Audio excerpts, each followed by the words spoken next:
आपने ये गाना तो सुना ही होगा कि मैं कुंवारा कब तक बैठूं, बैंड मेरा बजवाओ, मेरी शादी करवाओ, मेरी शादी करवाओ। जी हाँ, एक लड़का था जिसकी शादी नहीं हो रही थी। अपनी शादी को लेकर वो बहुत परेशान हो रहा था। आस पास पड़ोस वालों को, रिश्तेदारों को, सबको बार बार फ़ोन लगा कर कहता था कि कुछ भी हो जाए मेरी शादी करवाओ। एक दिन ऐसा आया कि उसको दुल्हन मिल गई और 1 मार्च 2024 को सादगी के साथ उसकी किसी मंदिर में शादी हो गई। जी हाँ, दुल्हन थी उत्तराखंड के उधम नगर की और दूल्हा था उत्तर प्रदेश के मुजफ्फरनगर का। बढ़िया सादगी के साथ शादी हुई और सुहागरात मनाई गई। दुल्हन कुछ घर से प्रसाद वगैरह कुछ लेके आई थी, सभी लोगों को खिलाया और सुबह से सारा सामान समेट करके दुल्हन फरार हो गई। अब दूल्हा सारे रिश्तेदारों से चर्चा करने लगा कि साहब कहीं करा, फूफा जी कहीं करा, मामा कहीं करा। सभी लोगों ने एक सलाह दी कि भाई नज़दीकी थाने जा और अपनी दुल्हन के भाग जाने की शिकायत लिखा के आ जा। ऐसा ही हुआ। दूल्हे का नाम था बादल। दूल्हा वहीं नज़दीकी थाने गया और कहा कि साहब हमारी दुल्हन फरार हो गई। दूल्हा कहने लगा कि साहब हमारी दुल्हन ने हमारे घर वालों को कुछ खिलाया और सुबह सारा सामान समेट करके भाग गई। दूल्हे के FIR दर्ज कर ली गई और दुल्हन की तलाश शुरू कर दी गई। लगभग 6 मई 2024 को दुल्हन को पकड़कर लाया गया। साथ ही साथ उस लुटेरी दुल्हन के 6 साथियों को भी पकड़कर लाया गया। जैसे कि हमें पता है कि जब भी किसी कैदी को या किसी अपराधी को पकड़कर लाया जाता है तो उसका मेडिकल चेकअप करवाया जाता है।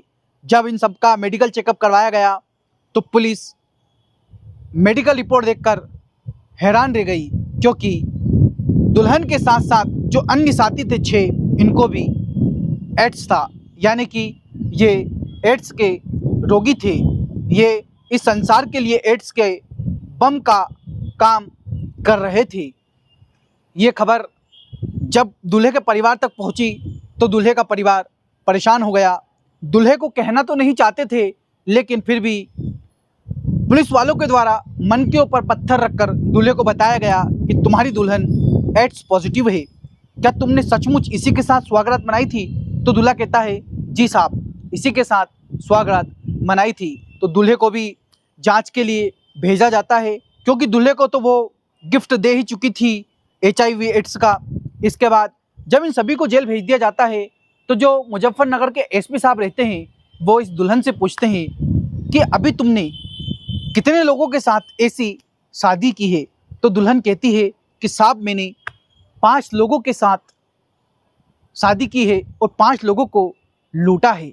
यानी कि 5 और अन्य व्यक्ति ऐसे हैं जो एड्स पॉजिटिव हो सकते हैं। एक तरफ ये खबर फैली हुई थी कि इस दुल्हन ने बादल के साथ शादी करके उसको लूटा और फरार हो गई। दूसरी तरफ ये खबर भी सनसनीखेज हो जाती है और देखते ही देखते ये खबर फैल जाती है और पुलिस वालों के द्वारा भी उन 5 लोगों की सर्चिंग जारी कर दी जाती है जिनने इस दुल्हन के साथ सुहागरात मनाई थी। तो साथियों, आजकल ऐसे बहुत सारे केस देखने को मिलते हैं जिनमें शादी के चक्कर में हम किसी दलाल के चक्कर में आ जाते हैं, किसी ऐसे व्यक्ति के चक्कर में आ जाते हैं क्योंकि हमें तो बस शादी करनी है, क्योंकि हमें तो बस घर बसाना है, लेकिन हम भूल जाते हैं कि कहीं हम ठगी का शिकार ना हो जाए। देखिए, इस घटना को सुनाने का उद्देश्य किसी की भावना को ठेस पहुंचाना नहीं है। इस घटना को सुनाने का उद्देश्य सिर्फ इतना है कि सावधान रहिए, सतर्क रहिए और ऐसी भगोड़ी दुल्हन से दूर रहिए। मिलता हूं किसी नई कहानी के साथ। जब तक के लिए जय हिंद, जय भारत।